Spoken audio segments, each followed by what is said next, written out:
Hindi ko alam kung paano nagsimula ang lahat. Siguro dahil masyado akong nagtiwala o baka naman dahil masyado akong umasa. Ang tanging alam ko lang, sa tuwing papatapos ang gabi, ako ang kasama niya. Sa tuwing papalapit ang umaga, sa akin siya bumabaling. Ngunit sa bawat pagbukas ng pintuan, hindi ako ang tahanan niyang inuuwian. May mga gabi na tila perpekto ang lahat. Magkasama kami sa maliit kong apartment, ang ilaw mula sa lumang lampshade ay naglalaro sa kanyang mukha habang nakahiga siya sa sofa. Ang mga mata niya nakapikit, ang mga labi niya bahagyang nakangiti. Sa mga sandaling iyon, parang akin siya buong buo, walang bahid ng pag-aalinlangan. Hinahaplos ko ang kanyang buhok at naririnig ko ang mabagal na tibok ng kanyang puso. Ako ang mundo niya o iyon ang pinaniniwalaan ko. Ngunit pagdating ng 10:00 ng gabi, lagi na lang siyang tumatayo. Walang paalam, walang paliwanag. Aalis siya na parang may hinahabol na tren. Ang pintuan ay sumasara ng mabilis at ang natitira sa akin ay ang malamig na hangin na dumadaloy sa maliit kong sala. Hindi ko alam kung saan siya pumupunta. Hindi ko alam kung sino ang hinihintay niya, pero alam ko, hindi ako iyon. Sa umpisa, sinubukan kong huwag magtanong. Pinilit kong maging masaya sa kung anong meron kami. Ang bawat yakap, ang bawat halik, ang bawat bulong ng mahal kita. Sa aking tenga, lahat iyon ay sapat para sa akin. Pero habang lumilipas ang mga araw, ang mga gabi na wala siya ay nagiging mas mahirap tiisin. Sa tuwing nakikita ko ang kanyang mga mata, mayroong isang bagay na hindi niya sinasabi. Isang lihim na tila bumabalot sa kanya na hindi niya kayang bitawan. Isang gabi, naglakas loob akong magtanong, "Bakit palagi kang umaalis?" Tanong ko habang nakatingin sa kanya. Nasa kusina siya, nagtitimpla ng kape. Hindi siya tumingin sa akin agad. Sa halip, tumitig siya sa tasa, ang mga daliri niya mahigpit na nakahawak sa hawakan nito. "May kailangan lang akong gawin," sagot niya. Simple, walang emosyon. Para bang isang bagay na hindi ko kailangang malaman. "May kailangan kang gawin o may ibang tao kang inuuwian?" Hindi ko alam kung saan nanggaling ang tapang na iyon. Pero nang marinig ko ang tanong mula sa sarili kong labi, naramdaman ko ang bigat ng katotohanan. Hindi na ito maaring balewalain. Napatingin siya sa akin at sa unang pagkakataon, nakita ko ang takot sa kanyang mata. Hindi siya sumagot. Sa halip, lumapit siya sa akin, hinawakan ang mga kamay ko at bumulong, "Ikaw ang mahal ko, ikaw ang pinili ko." Ngunit kung totoo iyon, bakit hindi siya nananatili? Bakit sa tuwing inaabot ko siya, parang may bahagi ng kanya na laging tumatakas? Hindi ko siya sinundan nung gabing iyon.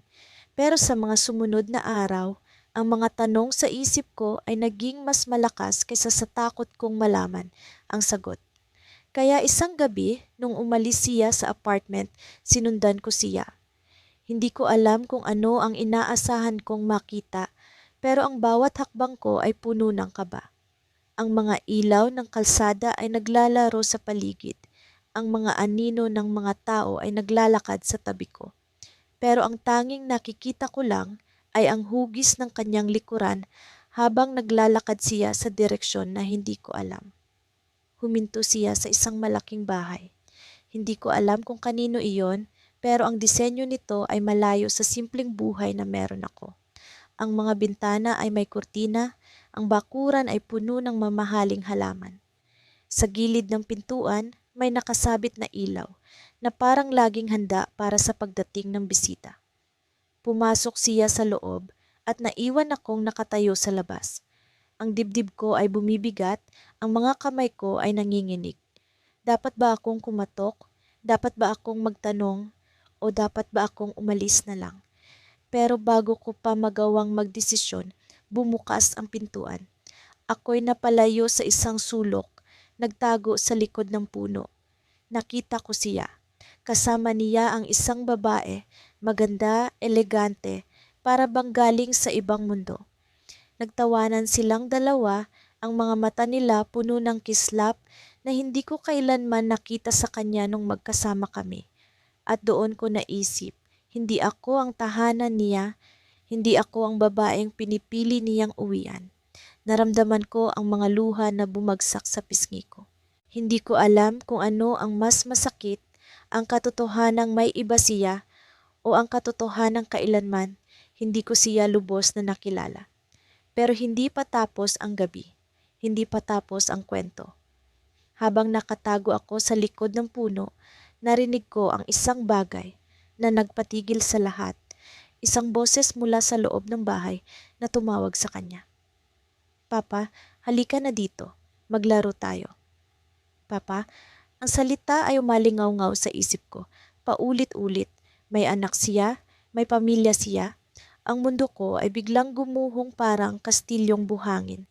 Ang lalaking kasama ko tuwing gabi, ang lalaking nagsasabing ako ang mahal niya, ay may buhay na hindi ko kailanman nalaman. Sa isang iglap, ang lahat ng pinaniniwalaan ko ay nawala. At sa kabila ng pagdurusa ko, isang tanong lang ang nananatili sa isip ko. Ano ang gagawin ko ngayon? Ang gabi ay tila bumagal, bawat segundo ay umalingaw-ngaw sa loob ng tahimik naming apartment. Nasa kusina siya, nagluluto ng paborito niyang adobo. Habang ako'y nakaupo sa sofa, pinipilit na magmukhang normal. Ngunit sa loob-loob ko, parang may mabigat na bakal na nakapatong sa dibdib ko. Nakangiti siya habang hinihalo ang kaldero. Parang wala siyang ibang iniisip, kundi ang tamang timpla ng suka, sinaw at toyo. Pero alam ko ang totoo, alam ko kung saan siya galing kanina. Hindi siya umuwi kagabi. Ang sabi niya, may emergency meeting sa trabaho, kaya't kailangan niyang mag-overtime. Sinubukan kong maniwala, pero ang rason niya ay parang papel na manipis, madaling punitin kapag hinawakan mo ng mahigpit. Hindi ko na siya tinanong pa, wala akong lakas. Sa loob ng 2 taon naming pagsasama, natutunan ko ng tanggapin ang mga sagot na kalahating totoo. Kahit pa ang katawan ko'y sumisigaw ng mga tanong. Ngayon, nakatayo siya sa harap ko. Mukha niyang maaliwalas, parang wala siyang ginawang mali. Malapit nanto, sabi niya, sabay ng ngiti. Tumango lang ako bilang sagot, hindi ko maigalaw ang bibig ko para magsalita. Pakiramdam ko, kung magsisimula akong magtanong, bubuka ang lupa sa ilalim namin at ilulublob kami sa isang katotohanang parehong hindi ko kayang harapin. Pagod ka ba?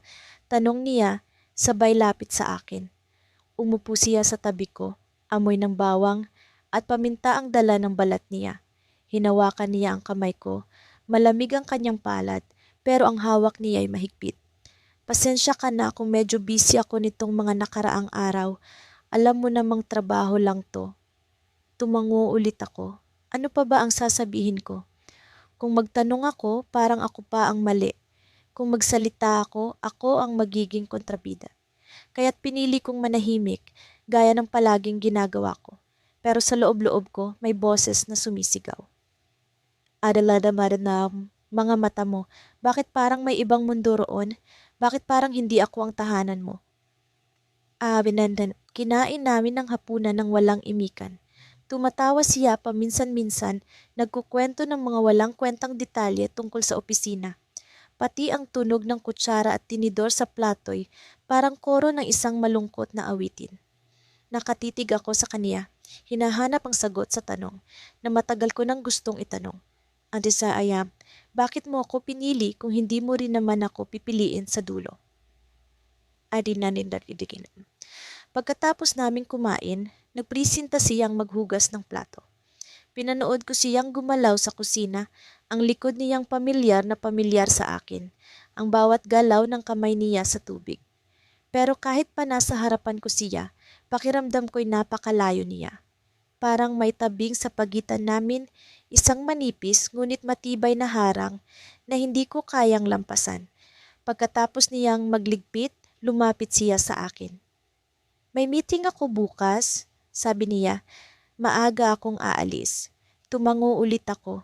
Ang sagot ko'y parang automatic, hindi na nag-isip. Tumayo siya, hinalikan ng noo ko. at naglakad papunta sa kwarto. Naiwan akong mag-isa sa sala, nakatingin sa madilim na bintana. Hindi ko alam kung anong pumasok sa isip ko, pero tumayo ako at sumunod sa kanya. Nakita ko siyang nakaupo sa gilid ng kama, hawak ang cellphone niya. Napansin niya ang presensya ko, kaya't itinago niya ang screen. Mabilis ngunit hindi halata. Pero huli ko na siyang nakita. Isang pangalan ang naka-flash sa screen. Dear Carla. Kumusta? Tanong niya, ngumingiti ng bahagya. May kailangan ka ba? Tumango ulit ako, pero sa pagkakataong ito, hindi ko na napigilan ang sarili ko. Sino si Carla? Tanong ko, diretso, walang paligoy-ligoy. Namutla ang mukha niya, ngunit saglit lang. Bumalik agad ang ngiti, pero iba na ang tono. May halong kaba, may halong panlilin lang. Katrabaho ko, sagot niya, sinubukang gawing casual ang tono. Pero hindi ko man lang naramdaman ang bigat ng salita niya. Parang hangin ang sagot niya, walang laman, walang sustansya. Tumayo siya, lumapit sa akin, hinawakan ng balikat ko. Huwag mong isipin yan, okay? Wala kang dapat ipag-alala. Pero ang tanong ko'y tumatak na sa hangin. Hindi na ito mabubura. Lumayo ako sa kanya, tumalikod, nanginginig ang mga kamay ko. Narinig ko ang boses niya, sinusubukang tawagin ako, ngunit bingi na ako sa mga salita niya. Bumalik ako sa sala, lumabas ng apartment at sumakay sa elevator. Hindi ko alam kung saan ako pupunta, pero hindi ko na kayang magtagal sa loob ng 4 na pader na iyon. Paglabas ko ng building, malamig ang hangin, pero hindi na iyon mahalaga. Naglakad ako ng walang direksyon habang ang tanong ko'y paulit-ulit na tumutunog sa utak ko. Sino si Carla? Si Domi-Elin Ditatinti. Sa gitna ng dilim, tumigil ako sa isang park. Nakaupo ako sa isang bangko, iniisip kung tama bang harapin ko siya o magpatuloy sa pagkukunwari. At sa sandaling iyon, tumunog ang cellphone ko. Pagtingin ko, may isang mensahe mula sa kanya. Binuksan ko ito. At sa screen, isang simpleng tanong ang bumungad. Nan sa tembam saan ka? Ang damit interne. Pero bago pa ako makasagot, isang tawag ang pumasok. Hindi galing sa kanya. Pagtingin ko sa pangalan, halos mabitiwan ko ang cellphone. Bisham Alimnam Adika Elton Carla. Nang umalis siya kaninang umaga, hindi ko alam kung kailan siya babalik. Ganito ang paraan niya, walang paliwanag, walang pangako. Basta isang halik sa pisngi, isang mabilis na sulyap, tapos iiwan akong nagtataka kung saan pupunta ang sapatos niyang itim. Hindi ko na tinatanong. Alam kong may mga sagot na masakit, kaya mas pinipili kong magmistulang bulag, pipi, bingi. Sa araw-araw na pagkakulong ko sa ganitong kalakaran, natutunan kong bilugin ang sarili kong mundo. Inilalagay ko ang pag-asa sa mga bagay na hindi niya kailanman ipinangako. Pumupunta ako sa kusina para magluto ng paborito niyang adobo, kahit hindi sigurado kung uuwi siya para tikman ito. Pinapalitan ko ang mga bulaklak sa vase, kahit alam kong hindi niya mapapansin ang bango nito. Sa bawat pag-ikot ng orasan, hinihintay ko ang tunog ng susi sa pinto, ang yabag ng sapatos, ang tunog ng boses niyang bumabati ng malamig na, andito na ako. Pero ngayong gabi, kakaiba ang pakiramdam ko. Hindi niya binanggit kung saan siya pupunta, hindi rin naman niya kailanman binabanggit, pero may kung anong bigat sa hangin. Parang mas madilim ang paligid, mas tahimik ang bawat sulok ng kwarto. Sa loob ng 2 taon naming pagsasama, natutunan kong basahin ang mga galaw niya. Ang paraan ng pagsuot ng kanyang coat, ang diin ng paghalik niya, lahat ng iyon ay may sinasabi. Kaninang umaga, parang may tinatago siya, pero hindi ko alam kung ano. Naupo ako sa sofa, hawak ang tasa ng malamig na kape na hindi ko na ininom. Ang mga kamay ko'y nanginginig kahit wala namang dahilan para mangamba. Iniisip ko kung anong oras na siya babalik. 10:00, 12:00, o baka hindi na ulit. Sa kabila ng lahat, alam kong mali ang ganitong buhay. Alam kong hindi ako ang babaeng pinili niya na kahit katawan niya ang nasa tabi ko, ang puso niya ay nasa ibang lugar. Pero hindi ko maialis ang sarili ko sa kanya. Para akong halaman na nakatali sa isang paso, kahit anong pilit kong tumubot lumago, hindi ko kayang umalis. Ang pag-ibig ko sa kanya ang nagtali sa akin, ang kawalan ng lakas ko ang nagkulong. Tumayo ako para magbukas ng bintana. May hangin sa labas, malamig at matalim, pero mas mabuti nang maramdaman ko ang lamig kaysa ang kawalang katiyakan. Nang buksan ko ang kurtina, nakita ko ang ilaw sa kalsada. Walang tao, walang sasakyan, tahimik ang buong paligid, parang sinasadya. Ang mga mata ko'y napako sa madilim na daan, iniisip kung saan siya nagpunta. Sino ang kasama niya ngayong gabi? Ano ang ginagawa nila habang ako'y nag-iisa dito? Nagsimula akong maglakad sa buong kwarto, hindi mapakali. Binuksan ko ang kanyang drawer, hindi ko alam kung bakit. Siguro gusto ko lang hanapin ang isang pahiwatig, isang sagot sa tanong na matagal nang bumabagabag sa akin. Mga damit, pabango, relo, wala namang kakaiba. Pero sa ilalim ng mga nakatiklop na damit, may isang envelope. Puting envelope na may pangalan niya sa harapan. Binuksan ko ito kahit alam kong mali. Ang mga kamay ko'y nanginginig habang dahan-dahan kong hinihila ang papel sa loob. Bawat segundo, bawat tunog ng papel ay parang patak ng ulan sa bubong. Mabigat, malalim at nakakabagabag.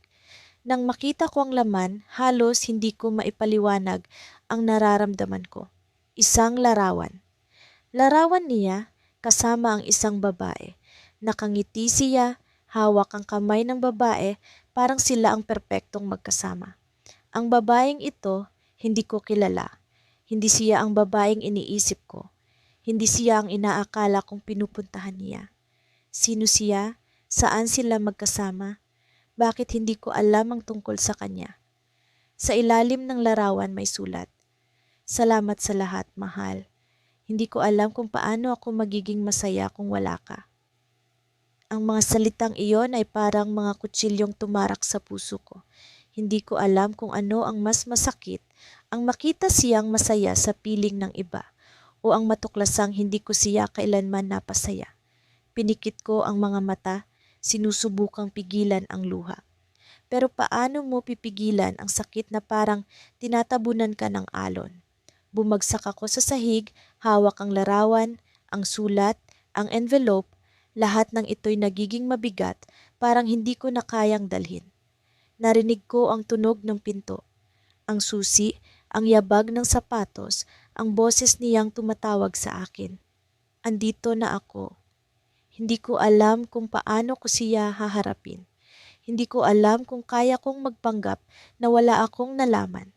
Pero bago pa man ako makapag-isip, pumasok siya sa kwarto, hawak ang isang buket ng mga bulaklak. Ang mga mata niya'y nakangiti, parang wala siyang inaakalang nagbago. Para sa'yo, sabi niya, inaabot ang mga bulaklak. Tumitig ako sa kanya, hawak pa rin ang larawan sa likod ko. Hindi ko alam kung paano ko sasabihin, pero bago pa man ako makapagsalita, may narinig akong tunog mula sa labas, isang kotse, bumusina.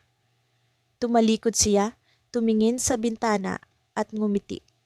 Nandito na siya, bulong niya, halos hindi ko marinig. Sino? Sino ang nandito? Bago ko pa malaman ang sagot, kinuha niya ang coat niya, binitawan ang mga bulaklak sa mesa at lumakad papunta sa pinto. Hindi niya ako tiningnan. Hindi niya ako kinausap. Ang boses niya ay parang hindi na para sa akin. Habang bumubukas ang pinto, tumayo ako, hawak ang larawan. Tinawag ko ang pangalan niya pero hindi siya lumingon. Nawala siya sa dilim ng gabi, iniwan akong nakatayo doon. Hawak ang isang piraso ng katotohanan na hindi ko alam kung kaya kong tanggapin. Hindi pala siya sa akin umuuwi. At ngayon, alam ko na kung sino ang tunay niyang tahanan. Tahimik ang umaga, pero hindi ang puso ko. Pinakikiramdaman ko ang bawat galaw niya habang abala siya sa pag-aayos ng mga papeles sa mesa. Nakaupo siya sa harap ko, suot ang paborito niyang polo, ang kulay asul na minsan niyang sinabi na bagay sa kanya. Hindi ko alam kung talagang bagay iyon sa kanya O ako lang ang nagkumbinsi sa sarili ko na lahat ng bagay sa kanya ay maganda? May pupuntahan ako mamaya. Aniya, hindi tumingin sa akin. Ang simpleng pangungusap na iyon ay parang sibat na tumama sa dibdib ko. Hindi ko kailangang tanungin kung saan o kung kanino.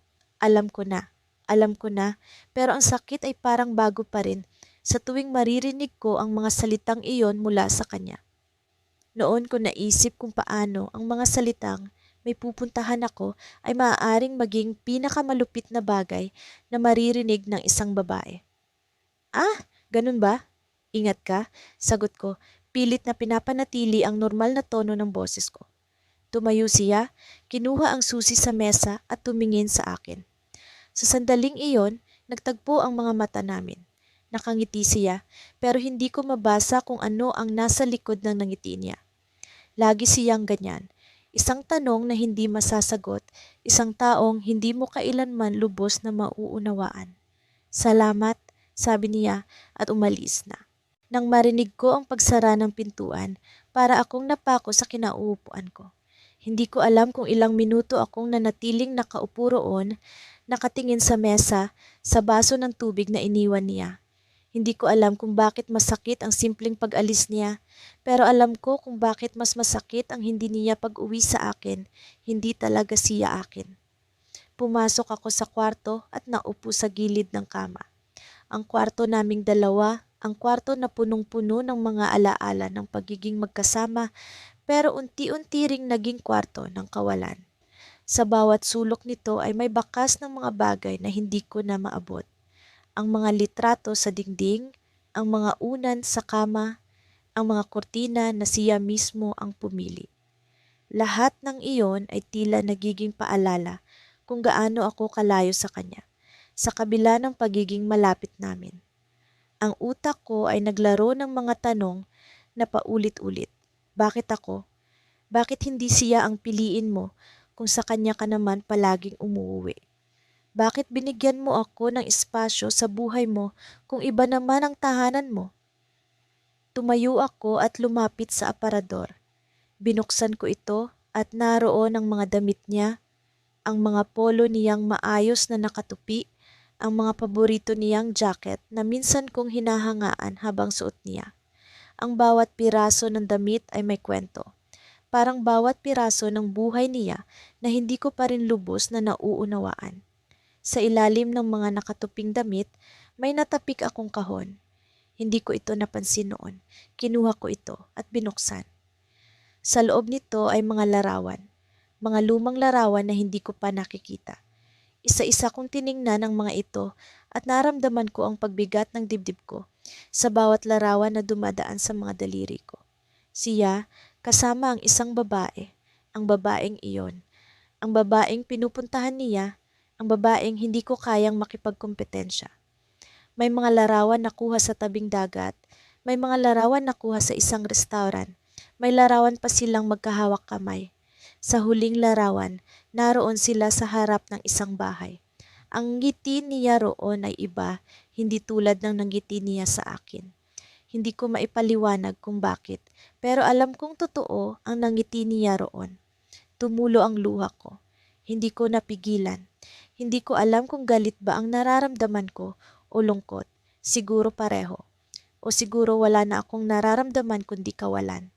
Isinara ko ang kahon at ibinalik ito sa aparador. Napatingin ako sa sarili ko sa salamin. Sino ba ako sa buhay niya? Ang babaeng kinakasama niya pero hindi niya pinipili. Ako ang tagapuno ng oras niya, ang taong naririto kapag wala siya sa babaeng mahal niya. Hindi ko alam kung bakit ako nagdesisyong umalis ng bahay ng araw na iyon. Kinuha ko ang bag ko at lumabas. Naglakad ako sa kalye, walang direksyon. Parang ang mga paa ko ay kusang gumagalaw, habang ang isip ko ay naglalakbay sa mga tanong na hindi ko kayang sagutin. At doon ko siya nakita, sa isang coffee shop sa tabi ng bintana. Hindi ko na kailangang lumapit para makita kung sino ang kasama niya. Siya, kasama ang babaeng nasa mga larawan. Magkausap sila, magkatabi, magkalapit. Ang tingin niya sa kanya ay hindi ko kailanman nakuha. Parang ang buong mundo niya ay umiikot sa babaeng iyon. Hindi ko alam kung paano ako nakapasok sa loob. Parang nawala ako sa sarili ko. Sa bawat hakbang papalapit sa mesa nila, nararamdaman ko ang pagbilis ng tibok ng puso ko. At nang makalapit ako, tumayo siya, halatang nagulat. "Anong ginagawa mo rito?" Tanong niya, pero hindi ko siya sinagot. Tumingin ako sa babae. Maganda siya, simple pero may kakaibang dating. Ang babaeng iyon ang tahanan niya, ang tahanan na hindi ko kayang ibigay. Hindi ko alam kung bakit, pero ngumiti ako. Ngumiti ako sa kanya, sa babaeng iyon. "Pasensya na, hindi na kita pipilitin," sabi ko, sabay talikod at lumabas ng coffee shop. Hindi ko alam kung bakit hindi ako umiyak, hindi ko alam kung bakit parang may kakaibang kapayapaan sa loob ko. Pero nang makarating ako sa kalsada, narinig ko ang boses niya mula sa likod. Tumawag siya sa pangalan ko at doon ko napagtanto sa unang pagkakataon, hindi siya tumatakbo pabalik sa akin. Tumatakbo siya palayo. Pagkatapos ng gabing iyon, hindi ko alam kung paano ko pa itatago ang sakit na lumalason sa aking puso. Nakangiti ako habang nag-aayos ng hapunan para sa kanya. Tila normal ang lahat, ang tunog ng kutsara, ang amoy ng adobo, ang malamlam na ilaw ng kusina. Pero sa ilalim ng bawat galaw ko, may piraso ng sarili kong pagkatao ang nadudurog. Pagdating ni Marco, uhaw na uhaw akong tumakbo para salubungin siya. Para bang sinasabing, "Ako ang tahanan mo, ako ang uuwian mo." Ngunit kahit anong lakas ng yakap na ibigay ko, hindi ko maramdaman ang parehong init mula sa kanya. Parang may harang sa pagitan namin, isang pader na hindi ko maintindihan kung saan nagmula. Ang bango naman, bati niya habang ibinaba ang laptop bag sa sofa. Ngumiti ako, pilit na pinapaniwala ang sarili na totoo ang mga salita niya. Pero may kung anong kakaiba sa kilos niya. Parang may nagpabigat sa mga hakbang niya, sa mga galaw ng kamay niya. Hindi ko maiwasang isipin kung saan siya nanggaling bago pumasok sa pintuang ito. Habang kumakain kami, tahimik lang siya, hindi tulad ng dati na maluwag ang usapan, punong-puno ng kwento ng araw niya. Ngayon, parang kinakain niya ang bawat salitang dapat niyang ibahagi. Ang mga mata niya palaging nakayuko sa plato, hindi umaangat kahit minsan para tumingin sa akin. "Okay ka lang ba?" Tanong ko, sinubukang basagin ang katahimikan. Tumango lang siya, saka nginitian ako ng saglit, pero ang nangiti niya hindi tumatagos. Tila isang maskara na isinusuot niya para lang hindi ko tanungin pa. Pagkatapos ng hapunan, nagpaalam siya na magpapahinga na. Sumunod ako sa kwarto, pero hindi ko mapigilang mapansin na hindi niya kinuha ang telepono sa mesa. Palaging nasa bulsa niya iyon, parang bahagi na ng katawan niya. Pero ngayong gabi, naiwan ito sa kusina, tila sinadya. Habang nagtatanggal ako ng makeup, naririnig ko ang tunog ng shower. Ang tubig, tuloy-tuloy, parang sinasapawan ang ingay ng tibok ng puso ko. Napatingin ako sa salamin. Sino ba ako para sa kanya? Kinakasama? Kaibigan? O baka isang taong pinili niyang samahan dahil mas maginhawa ang buhay ng ganito? Hindi ko na malayang bumalik ako sa kusina. Ang mga paa ko parang may sariling isip. Nakita ko ang telepono niya sa mesa. Kumuha ako ng baso ng tubig pero hindi maalis ang tingin ko sa screen. May isang bahagi ng utak ko na nagsasabing hindi tama ang gagawin ko pero mas malakas ang bulong ng puso kong naghahanap ng sagot. Dahan-dahan kong kinuha ang telepono. Walang lock. Hindi ko alam kung sinadya ba niyang gawing ganito o nagtiwala lang siya na hindi ko gagalawin ang pribado niyang bagay. Ngunit sa sandaling iyon, binaliwala ko ang lahat ng alinlangan at binuksan ang huling mensahe sa inbox. "Miss Nakita," ang sabi sa isang mensahe mula sa hindi nakarehistrong numero. May litrato ng isang babae na naka-attach. Hindi ko kilala ang mukha niya pero sapat na ang nangiti niya para magpatunay. Si Marco, ang taong pinili kong mahalin ay may ibang tahanan. Biglang bumigat ang paligid. Parang sumikip ang hangin at hindi ako makahinga. Ang adobo, ang kusina, ang lahat ng bagay na nilikha ko para sa kanya, naging walang halaga. Pinikit ko ang mga mata, sinubukang pigilan ang mga luha, pero tumulo ang mga ito kahit anong pigil ko. Naramdaman kong bumukas ang pinto ng banyo. Hindi ko alam kung paano ko itatago ang telepono sa kamay ko. Nagmadali akong ibinaba ito sa mesa pero huli na, nakita niya ako. "Ano ang ginagawa mo?" Tanong niya, malamig, diretso, pero may bahid ng takot sa boses. Hindi ko alam kung paano sasagutin ang tanong niya. Ang katahimikan mas malakas kaysa sa anuman. "Marco, sino siya?" Tanong ko, hindi na mapigilan ang panginginig ng boses ko. Hindi siya sumagot kaagad. Tinitigan niya ako, pero hindi ko mabasa ang nasa isip niya. Sa sandaling iyon, alam kong tapos na ang lahat. "Saan mo nakuha yan?" Sagot niya. Tinangka pa rin niyang umiwas, pero hindi ko siya binigyan ng pagkakataon. "Sino siya?" Ulit ko, mas malakas, mas buo. Hindi niya nasagot ang tanong. Tumalikod siya at tumakbo palabas ng kusina. Sinundan ko siya, pero bago ako makarating sa pintuan ng sala, narinig ko ang tunog ng pagsara nito. Iniwan niya ako, mag-isa, sa bahay na tinuring kong tahanan ng pagmamahalan namin. Nang bumalik ako sa kusina, tumingin ako ulit sa telepono. Sa ilalim ng litrato ng babae may isa pang mensahe. Hindi ko napansin kanina dahil nagmadali ako. Binasa ko ito at ang mga salita nagbigay ng sagot na hindi ko inaasahan. Malapit na akong makipaghiwalay sa kanya. Maghintay ka lang. Ang kanya, ako ang hindi pinili. Ako ang hindi mahalaga. Ako ang babaeng iniwan niya sa likod para sa isang bagong simula. Pero hindi ko hahayaan na matapos ang lahat ng ganito. Hindi ako magpapatalo. Kung may lihim siyang itinatago, mas malaki ang lihim na kaya kong buksan. Dahil sa sandaling iyon, napagtanto ko na may paraan ako para malaman ang buong katotohanan at hindi niya malalaman kung ano ang kaya kong gawin. Bumalik siya noong gabing iyon, lasing, pero hindi amoy alak. Amoy ibang pabango, ang klase ng halimuyak na hindi ko kailanman ginamit. Ang mga mata niya, mapungay, pero hindi dahil sa antok. May kakaibang ningning, tila ba may naalala siyang mas maganda kaysa sa akin. Tumayo ako mula sa sofa, kung saan ako naghintay buong magdamag at sinubukan kong ngumiti kahit ang dibdib ko'y parang dinudurog.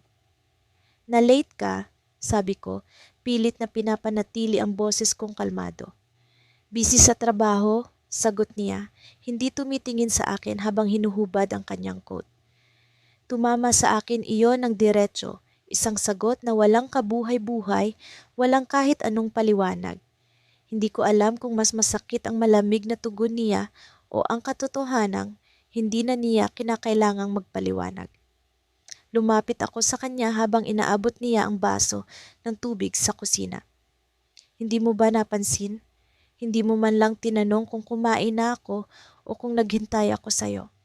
Hindi ko alam kung bakit kailangan kong itanong iyon, pero sa kabila ng lahat, gusto ko pa ring maramdaman na mahalaga ako, kahit katiting." Tumingin siya sa akin, pero hindi ako ang nakikita niya. "Sorry, pagod lang talaga ako. Pwede ba? Huwag ngayon?" Pinanood ko siyang umakyat sa hagdan. Mabigat ang mga hakbang, ngunit bawat hakbang niya'y parang pindot sa dibdib ko. Naiwan akong nakatayo sa ilalim ng ilaw ng kusina. Nanginginig ang mga kamay, umiikot ang mga tanong sa utak ko. Muli kong naramdaman ang mabigat na espasyo sa pagitan namin. Isang distansiyang hindi lang pisikal kundi emosyonal. Sumunod ako sa kwarto. Hindi ko hinayaang matapos ang gabi nang hindi ko alam kung ano ang nangyayari sa kanya. Bago ko pa maabot ang pinto, narinig ko siyang nakikipag-usap. Hindi sa akin, sa telepono. Sa boses na malambing, mas malambing kaysa sa naririnig ko mula sa kanya nitong mga nakaraang buwan. Parang ibang tao siya, mas masaya, mas buhay. "Miss na rin kita," bulong niya, pero sapat na upang marinig ko. Ang mga salitang iyon ang nagpatigil sa akin. Hindi na ako nagpatuloy. Nakatayo ako sa labas ng pintuan, pilit nilalabanan ang bigat sa dibdib ko. Sino ang kausap niya? Sino ang minamahal niya habang ako ang pinipiling kasama sa bawat gabi? Sino ang dahilan kung bakit hindi na niya ako matignan ng diretso? Bumaba ako ng hagdan na parang wala ng lakas ang mga tuhod ko. Humiga ako sa sofa, sinusubukang mag-isip ng kahit anong paliwanag, kahit anong dahilan para huwag magalit. Pero ang galit ay hindi ko mapigilan. Ang sakit ay hindi ko maikubli. Sa bawat segundo naririnig ko ang boses niya sa isip ko.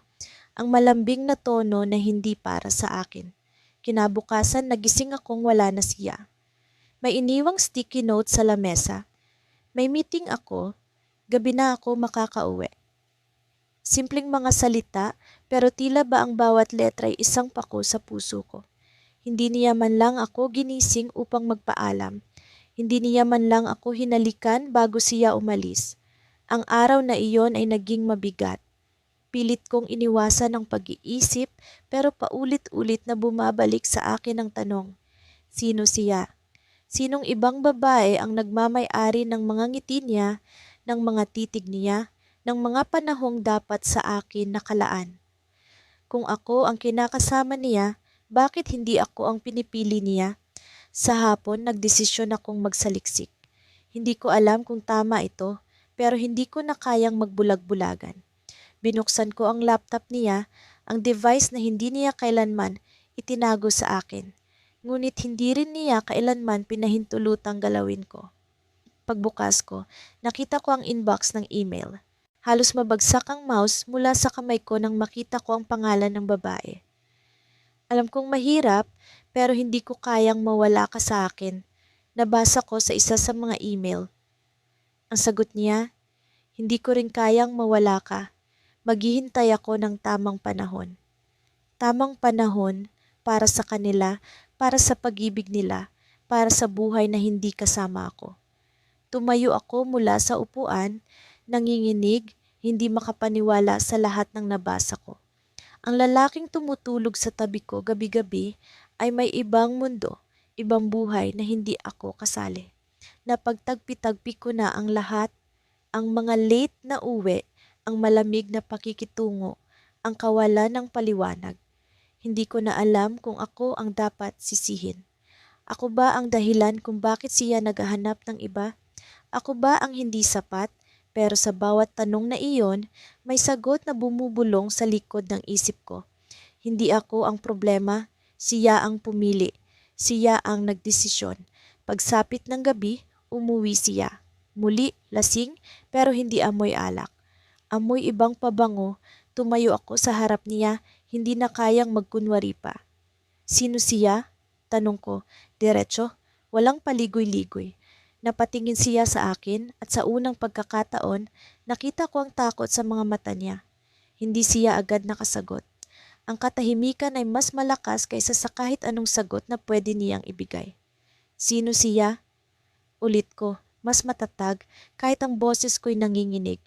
Sinubukan niyang hawakan ang kamay ko, pero umatras ako. Sabihin mo sa akin ang totoo. Huwag mo na akong gawing tanga. At doon, sa isang iglap bumagsak ang mundo ko. Siya ang asawa ko. Sagot niya, walang emosyon, walang pag-aatubili. Asawa. Ang salitang iyon ay parang palaso sa puso ko. Hindi ako nakapagsalita, hindi ako nakagalaw. Ang lalaking akala ko'y akin ay hindi akin. Ako ang kinakasama niya pero sa iba siya umuuwi. Pagpasok ko sa bahay, dumapo agad ang mga mata ko sa mesa sa gitna ng sala. May mga bulaklak na nakalagay sa isang maliit na vase, rosas, paborito ko. Sa tabi nito may isang maliit na kahon na tila alahas ang laman. Parang bumagal ang oras habang nakatitig ako sa mga iyon. Ngayon lang siya nagbigay ng ganito. Hindi ko alam kung matutuwa ba ako o magdududa. Ilang segundo pa bago siya lumabas mula sa kusina, nakangiti, hawak ang 2 baso ng alak. Sorpresa, sabi niya habang iniabot ang isa sa akin. Pinilit kong nangumiti kahit na parang may nakabara sa lalamunan ko. Anong okasyon? Tanong ko, nagtataka. Wala naman. Gusto ko lang ipakita kung gaano kita kamahal. Sagot niya, sabay halik sa noo ko. Ramdam ko ang init ng labi niya, pero parang may malamig na hangin na dumaan sa pagitan namin. Umupo siya sa sofa at pinatabi ako sa kanya. Inabot niya ang kahon sa mesa at iniabot ito sa akin. Buksan mo, sabi niya. Binuksan ko ang kahon at tumambad ang isang pares ng hikaw na may maliliit na diamante. Napakaganda, napakamahal, pero sa halip na matuwa, naramdaman ko ang bigat sa dibdib ko. Ano na naman ang binabayaran niya? Maganda ba? Tanong niya, titig na titig sa akin, parang naghihintay ng reaksyon. Oo, ang ganda, sagot ko. Pilit ang angiti ko. Salamat. Ngumiti siya ng malawak, pero may kung anong kakaiba sa ngiti niya. Parang may itinatago, isang lihim na hindi ko mahuli. Tumabi siya sa akin, iniakbay ang braso sa balikat ko. Gusto ko lang iparamdam sa iyo na ikaw lang ang mahal ko. Bulong niya. Ako lang daw. Pero bakit sa tuwing isinasara niya ang pinto ng bahay na ito para bumalik sa bahay niya, hindi ko maramdaman na totoo iyon? Nanatili kaming magkatabi ng ilang minuto pero tahimik ang paligid. Ang mga bulaklak sa mesa, ang alahas sa kahon, lahat ito parang mga props sa isang palabas. Ako ang nakaupo dito, pero parang may ibang babae siyang inoobserbahan. Ako ang kinakausap niya, pero parang hindi para sa akin ang mga salitang binibitawan niya. Pwede ba kitang tanungin? Bigla kong sabi, boses ko halos pabulong. Tumingin siya sa akin, ang nangiti niya biglang nawala. Ano yon? Bakit hindi mo siya iwan para sa akin? Diretsahan kong tanong. Hindi na kayang pigilan ng bugso ng damdamin ko. Alam kong delikado ang tanong ko, pero kailangan kong marinig ang sagot. Napatingin siya sa sahig, parang biglang nawala ng lakas. Ilang saglit siyang tahimik bago sumagot, pero hindi niya ako tiningnan. Hindi ganoon kadali, sabi niya. Anong hindi kadali? Sigaw ko, hindi na kayang pigilan ng sama ng loob. Ilang buwan, ilang taon na kitang hinihintay. Ako ang kasama mo sa gabi, ako ang nag-aalaga sa iyo. Pero bakit, sa tuwing umaga, siya pa rin ang inuuwian mo? Ano ba ako sa iyo? Laruan? Pansamantala? Ikaw ang mahal ko, sabi niya halos pabulong. Pero walang katiyakan sa boses niya at lalo akong nasaktan. Kung ako ang mahal mo, bakit hindi mo siya kayang iwan? Tanong ko ulit, pero ngayong mas mahina ang boses ko. Parang ako na ang nauubusan ng lakas. Tumayo siya, umiwas ng tingin. Hindi mo naiintindihan, mahirap ang sitwasyon ko. Anong hindi ko naiintindihan? Sigaw ko, tumayo rin ako. Ako ang kinakasama mo, pero araw-araw akong namamatay sa tuwing umaalis ka. Ano pa bang hindi ko naiintindihan sa paulit-ulit na sakit na to? Hindi siya sumagot. Lumakad siya papunta sa bintana at tumingin sa labas. Ang mga ilaw mula sa mga poste sa kalye ay nagtapon ng anino sa mukha niya. Ang lalim ng paghinga niya, pero hindi niya ako tinitingnan. Humakbang ako palapit sa kanya. Bakit hindi mo kayang sabihin? Ano ba ang dahilan? Mahal mo ba siya? Mas mahal mo ba siya kaysa sa akin? Bigla siyang humarap sa akin at sa wakas nakita ko ang kirot sa mga mata niya. Hindi ito tungkol sa pagmamahal, sabi niya. May mga bagay na hindi mo maiintindihan. Hindi ito ganoon kasimple. Subukan mo akong maintindihan, sagot ko, halos pabulong. Sabihin mo sa akin ang totoo. Tahimik siya. Ilang minuto kaming nakatayo doon, magkatapat, pero parang may napakalaking pader sa pagitan namin. Akala ko, iyon na ang dulo ng usapan. Pero bigla siyang nagsalita at ang mga salitang binitiwan niya ay parang mga patalim na tumarak sa puso ko. Hindi siya ang iniisip mo, sabi niya, mahina ang boses, halos parang nahihiya. May anak kami, para akong binuhusan ng malamig na tubig. Anak? Tumango siya at doon ko nakita ang bigat sa mukha niya. Oo, hindi ko siya kayang iwan dahil sa anak namin. Ang mundo ko biglang gumuho. Hindi ko alam kung anong mararamdaman, galit, gulat, sakit, lahat ng iyon sabay-sabay. Bakit hindi mo sinabi sa akin? Tanong ko, boses ko nanginginig. Akala ko kaya kong balansehin, sagot niya. Akala ko kaya kong mahalin ka ng hindi masasaktan ng anak ko. Hindi ko alam kung ano ang isasagot. Ang mga mata ko napako sa kanya habang ang utak ko naguguluhan. Hindi ko alam kung paano tatanggapin ang katotohanan ito. Ang pag-ibig ko sa kanya bigla na lang nagmukhang mali. At sa ilalim ng ilaw ng bahay na ito, sa gitna ng katahimikan, nagtataka ako kung paano ko haharapin ang susunod na araw. Pagkatapos ng pananghalian, nagpunta siya sa banyo. Sinundan ko siya ng tingin habang naglalakad. Ang mga hakbang niya ay parang musika na palaging tumutugtog sa isip ko. Pero sa likod ng bawat tunog, may tanong na paulit-ulit na sumisigaw. Bakit hindi ako sapat? Nagkatinginan kami bago siya pumasok sa banyo.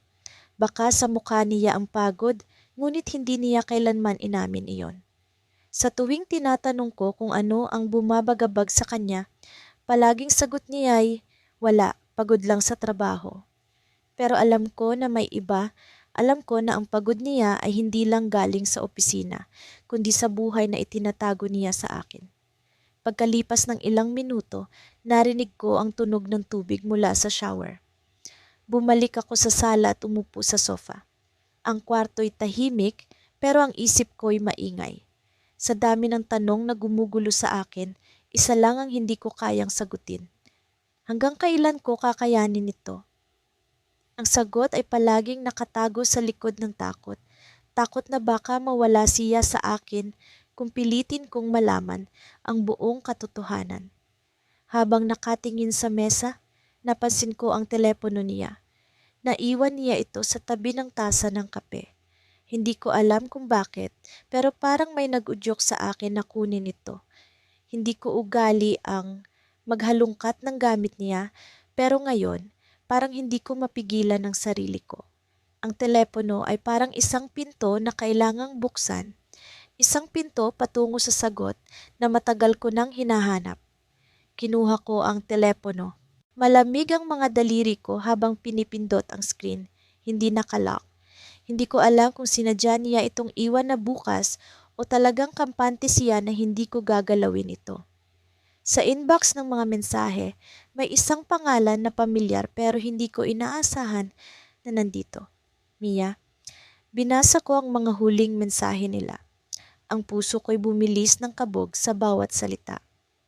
Salamat sa kahapon, mahal. Ikaw talaga ang nagpapagaan ng mundo ko.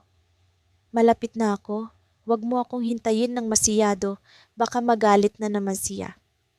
At ang huli, gusto ko nang matapos ito, pero alam mo kung bakit hindi ko magawa. Mia, ang pangalan ng babaeng minsang narinig ko sa usapan nila ng mga kaibigan. Akala ko isa lang itong kasamahan sa trabaho, pero ngayon, ang pangalan niya ay parang lasong, unti-unting pumapatay sa akin. Maliwanag ang lahat. Siya ang dahilan ng pagod, ng mga lihim, ng mga gabing hindi siya umuuwi sa akin. Si Mia ang dahilan kung bakit nararamdaman kong parang wala ako sa buhay ng taong pinipili kong mahalin. Paano ko haharapin ito? Paano ko sasabihin sa kanya na alam ko na? Bumalik ang ingay ng tubig mula sa banyo, pero para sa akin, parang katahimikan ng libingan ng bumalot sa kwarto. Tumayo ako, hawak ang telepono at tumingin sa pintuan ng banyo. Naramdaman ko ang bigat ng telepono sa kamay ko. Parang mabigat na kahon ng mga lihim na hindi ko kayang buhatin. Paglabas niya, nakatapis lang siya ng tuwalya. Ang tubig ay tumutulo pa mula sa buhok niya, bumabagsak sa sahig. Tumingin siya sa akin at ako'y ngumiti, isang ngiting pilit at puno ng sakit. Hindi ko alam kung napansin niya, pero lumapit siya sa mesa at kinuha ang telepono. Hindi siya nagtanong kung bakit hawak ko iyon. Parang wala lang sa kanya. Parang wala akong ginawa. Pero para sa akin, para akong nagnakaw ng isang bahagi ng buhay niya na hindi niya gustong ipakita. May problema ba? Tanong niya. Normal ang tono niya, pero ang tanong na iyon ay parang kutsilyong tumama sa dibdib ko. Wala, sagot ko, pero alam kong hindi ko kayang itago ito ng matagal. Ang mga mata ko'y nagtatago ng galit, ng tanong, ng sakit. Gusto kong sumigaw, gusto kong itanong kung bakit, pero ang takot ay nananatili. At ang takot na iyon ang pumipigil sa akin. Dumaan ang gabi na parang isang pelikula. Kumain kami ng hapunan, nanood ng TV, at nag-usap tungkol sa mga walang kwentang bagay. Pero sa likod ng bawat salita may tensyon. Hindi ko alam kung nararamdaman niya iyon, pero para sa akin, para akong nasa gilid ng bangin. Kaunting galaw lang at babagsak na ako. Bago kami matulog, bigla siyang nagsalita habang nakatalikod sa akin. Alam mo, mahal kita. Ang mga salitang iyon ay parang bala. Mahal niya ako, pero bakit ganito? Mahal niya ako, pero bakit may Mia? Mahal niya ako, pero bakit hindi ako ang tahanan niya? Habang nakahiga kami, tumalikod ako sa kanya.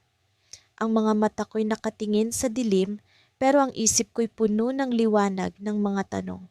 Gusto kong sabihin sa kanya, gusto kong ipakita ang mga mensahe, pero may pumigil sa akin.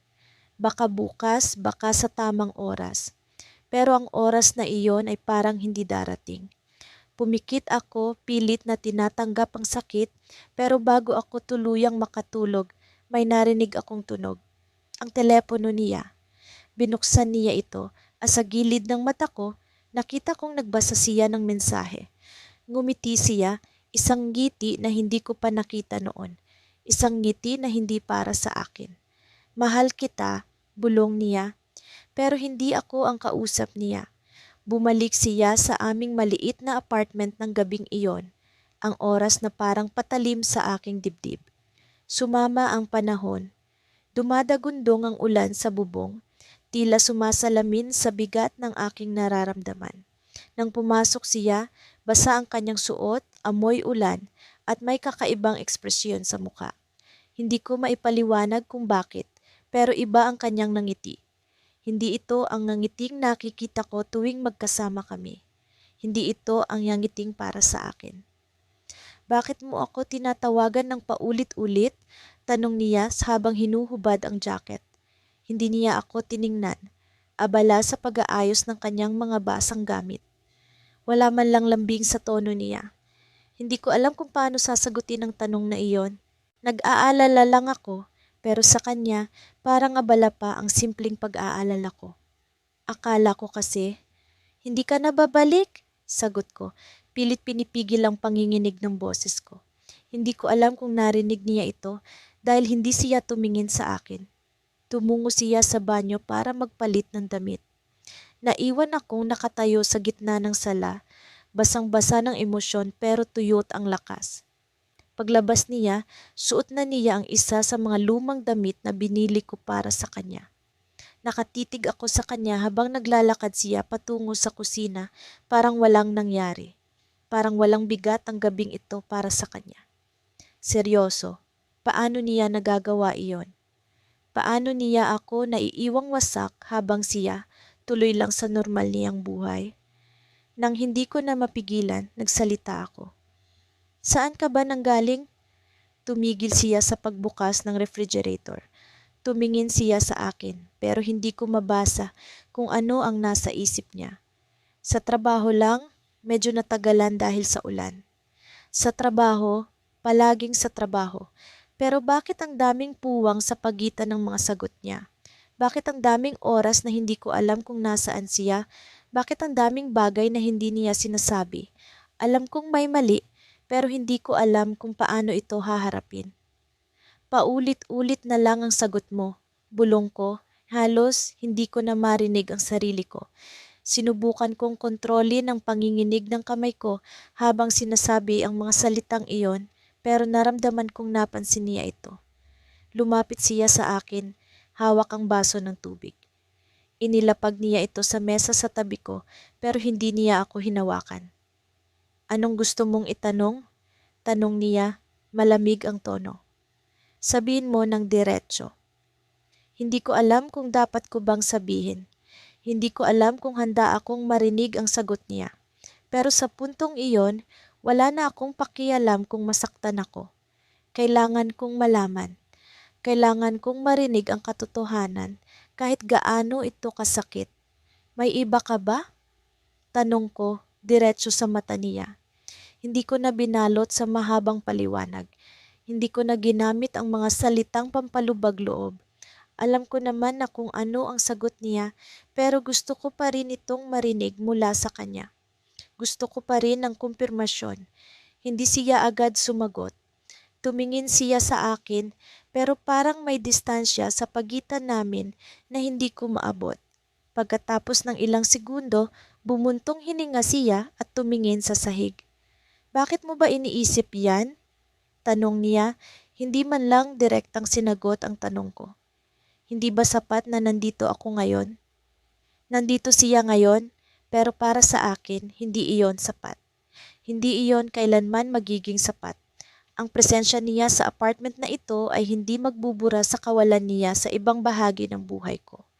Ang pagiging nandito niya ay hindi makakapuno sa mga gabi na hindi ko alam kung nasaan siya. Hindi mo sinasagot ang tanong ko, sagot ko, mas matatag na ngayon. Alam kong naririnig niya ang galit sa boses ko, pero hindi ko na pinigilan. May iba ka ba? Tumayo siya, iniwas ang tingin. Parang gusto niyang lumabas, parang gusto niyang tumakas, pero hindi ko siya pinayagan. Humarang ako sa pinto, kahit nanginginig ang tuhod ko. Hindi ka aalis hanggat hindi mo sinasagot ang tanong ko. Sabi ko, pilit pinapalakas ang boses ko. May iba ka ba? Oo o hindi. Sa wakas tumingin siya sa akin. Pero ang tingin niya ay hindi ang tingin ng isang taong gustong magpaliwanag. Hindi ito ang tingin ng isang taong nagsisisi. Ito ang tingin ng isang taong alam niyang tama ang ginagawa niya kahit pa mali ito sa mata ko. Wala akong ibang mahal kundi ikaw, sagot niya, pero may halong lamig ang mga salita. Para bang hindi niya ito sinasabi para paniwalaan ko, kundi para matapos na ang usapan. Para bang hindi ito isang pangako, kundi isang paraan para makalusot. Napalunok ako, pilit inuunawa ang sinabi niya. Pero bago ko pa man ma-process ang sagot niya, may narinig akong tunog mula sa bulsa niya, ang cellphone niya. Kinuha niya ito at tumalikod, saglit na tumingin sa screen. Pagkatapos agad niyang pinatay ang tawag. Pero bago niya pa ito magawa, nakita ko ang pangalan. Si Dana? Sino si Dana? Tanong ko, halos sumigaw. Hindi ko alam kung saan ko hinugot ang lakas na iyon. Hindi ko alam kung bakit parang sumabog ang lahat ng pinipigil ko kanina. Hindi siya sumagot. Hindi siya gumalaw. Pero sa ekspresyon niya, alam kong sa wakas nahanap ko na ang sagot. At doon ko naramdaman ang pinakamasakit, hindi dahil may iba siya, kundi dahil alam niyang buong buo ang hinala ko, pero pinili pa rin niyang magsinungaling. At sa sandaling iyon, hindi ko alam kung ako pa rin ba ang kinakasama niya o kung ako na lang ang natitirang bahagi ng buhay niya na hindi niya kayang bitawan. Naglakad siya papunta sa pinto, iniwas ang tingin sa akin. Hindi ko siya pinigilan. Hinayaan ko siyang lumabas sa ulan, sa kaguluhan. Pero bago niya tuluyang isinara ang pinto, tumingin siya sa akin. Ang huling sinabi niya ay nagbago sa lahat. Si Dana, siya ang dahilan kung bakit hindi kita maiwan. Umuwi siya ng hating gabi, tulad ng dati. Ang tunog ng susi sa pintuan ay parang sirang plaka na paulit-ulit kong naririnig tuwing siya'y bumabalik. Hindi ko na kailangang tumingin sa orasan. Alam kong sa oras na ito, galing siya sa bahay nila, ang bahay na hindi ko kailanman mapapasok. Ang bahay kung saan siya tunay na nakatira. Tumayo ako mula sa sofa, kahit pakiramdam ko'y mabigat ang bawat hakbang. May dala siyang maleta, tila galing sa isang mahabang biyahe. Hi, sabi niya, kaswal na para bang normal lang ang lahat. Ang amoy ng pabango niya ay hindi akin. Hindi ito ang pabangong binigay ko sa kanya noong anibersaryo namin. Alam kong hindi ko na dapat tanungin kung kanino siya galing, pero ang tanong na iyon ay laging pumipintig sa utak ko. Hindi ka man lang tumawag, sambit ko, pilit na pinipigil ang panginginig ng boses ko. Ayokong magmukhang mahina sa harapan niya kahit pa alam kong sa tuwing nasa kwarto kami, ako ang babae niyang pinipili. Pero hindi ako ang babaeng inuuwian niya. Umupo siya sa gilid ng kama, binuksan ang maleta at naglabas ng mga damit. Ang ilan ay pamilyar, ang ilan ay bago. Napansin ko ang isang piraso ng tela na hindi akin, hindi sa kanya. Isang scarf na may halimuyak na tila nagtataksil. Hindi niya ito sinasadya. Hindi niya kayang itago ang lahat ng bakas kahit pa magaling siya sa pagsisinungaling. May trabaho ba sa Cavite? Tanong ko, sinusubukang gawing neutral ang tono ko. Hindi ko alam kung bakit ko tinanong iyon. Alam ko ang sagot. Hindi naman siya kailanman nagsabi ng totoo sa akin tungkol sa mga lakad niya. Tumigil siya sa ginagawa at tumingin sa akin diretso sa mga mata ko. Oo, sagot niya, walang emosyon. Ang sagot niya ay parang bakal na dumudurog sa puso ko. Bakit ako nagtatanong kung alam ko naman na ang sagot ay palaging kasinungalingan? Lumapit siya sa akin, hinawakan ang mga kamay ko. Pagod lang ako, sabi niya, na para bang iyon ang magpapatahimik sa lahat ng tanong ko. Pero hindi na ako makapagpigil. Hindi na ako makapagpanggap na masaya sa bawat gabing inuuwi niya ako, ngunit iniwan naman niya ang puso niya sa ibang lugar. Pagod ka? Pagod ako. Pagod na akong maghintay sa mga sagot na alam kong hindi mo ibibigay. Bulalas ko, na para bang ang bawat salita ay nagbabaga. Hindi ko alam kung ano ang magiging reaksyon niya. Alam kong may panganib sa pagsasalita ng ganito, pero ang sakit na nararamdaman ko ay mas matindi kaysa sa takot. Tumayo siya, ang ekspresyon niya ay nagbago. Hindi siya galit, pero alam kong may tensyon sa pagitan namin. Ano ba talaga ang gusto mong sabihin? Tanong niya, malamig ang tono. Ang bawat salita niya ay parang yelo na dumidikit sa balat ko. Gusto kong malaman kung sino ang inuuwian mo, kung sino ang babaeng mas mahalaga kaysa sa akin. Sagot ko, diretso na. Hindi na ako nagpasikot-sikot. Alam kong ito na ang simula ng katapusan, pero handa na akong malaman ang katotohanan. Kahit gaano kasakit, tahimik siya. Hindi siya gumalaw. Ang katahimikan niya ay mas malakas kaysa sa anumang sigaw. Hindi ko alam kung paano niya nagagawa ito. Ang magmukhang inosente kahit pa alam kong hindi siya kailanman naging tapat. At sa wakas nagsalita siya. Hindi ko alam kung paano kita sasagutin. Sabi niya, ang boses niya ay mabigat. Parang may dala itong misteryo na hindi ko kayang basahin. Bakit? Tanong ko. Ang boses ko ay halos pabulong. Ang puso ko ay bumibilis. Ang paghinga ko ay mababaw. Hindi ko alam kung kaya ko pang maghintay. Lumapit siya sa akin, masyadong malapit. Ang mga mata niya ay parang nagtatago ng isang lihim na matagal na niyang iniingatan. Dahil hindi lang ikaw ang babae sa buhay ko. Sabi niya, direkta, walang paligoy-ligoy.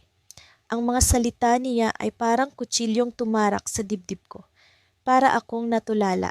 Hindi ko alam kung paano ako magre-react. Hindi ko alam kung magagalit ba ako o iiyak. Ang sakit ay napakalalim, parang wala ng lunas. Pero bago ko pa siya masagot, may tunog na nagmula sa telepono niya. Isang mensahe. Binuksan niya ito at sa isang iglap, parang nawala ang lahat ng tensyon sa mukha niya. Ang mga mata niya ay tila nagliwanag at ang nangiti sa labi niya ay hindi ko kailanman nakita na nangyari dahil sa akin. Hindi ko na kayang pigilan ang sarili ko. Kanino galing ang mensaheng yan? Tanong ko. Ang boses ko ay puno ng paninibugho. Ngunit hindi siya sumagot. Nilapag niya ang telepono at tumingin sa akin. Ang ekspresyon niya ay parang may gustong sabihin ngunit hindi niya ito masabi. May anak ako, bulalas niya, tulad ng kidlat na pumutok sa kalangitan. Sa kanya ako madalas umuuwi. Para akong nabingi. Anak, sino ang ina? Kailan pa?